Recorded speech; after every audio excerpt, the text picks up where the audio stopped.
പറവൂരിൽ 5.55 litre ചാരായവുമായി പ്രതിപിടിയിൽ. Kedamangalam സ്വദേശി രാജീവിനെയാണ് ചാരായം സൂക്ഷിച്ച കുറ്റത്തിന് പറവൂർ എക്സൈസ് സർക്കിൾ ഇൻസ്പെക്ടറും സംഘവും ചേർന്ന് അറസ്റ്റ് ചെയ്തത്.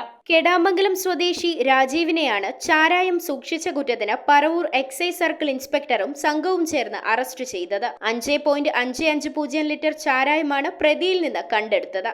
MLA പടിക്ക് സമീപത്തുള്ള വലിയപറമ്പിൽ രാജീവിൻ്റെ വീട്ടിൽ പറവൂർ എക്സൈസ് സർക്കിൾ ഇൻസ്പെക്ടറുടെ നേതൃത്വത്തിൽ നടത്തിയ പരിശോധനയിൽ ഈ വീട്ടിൽ നിന്നും വിൽപ്പനയ്ക്കായി സൂക്ഷിച്ചു വച്ചിരുന്ന 5 ലിറ്ററിന് മുകളിൽ ചാരായം കണ്ടെടുത്തിട്ടുണ്ട്. പ്രതിയെ സംഭവ സ്ഥലത്ത് അറസ്റ്റ് ചെയ്തിട്ടുണ്ട്. ഇയാളെ റിമാൻഡ് ചെയ്യാനുള്ള നടപടികൾ സ്വീകരിച്ചു വരികയാണ്. പ്രതിയെ അറസ്റ്റ് ചെയ്ത അബ്കാരി കേസെടുത്തു. News bureau, Paravur.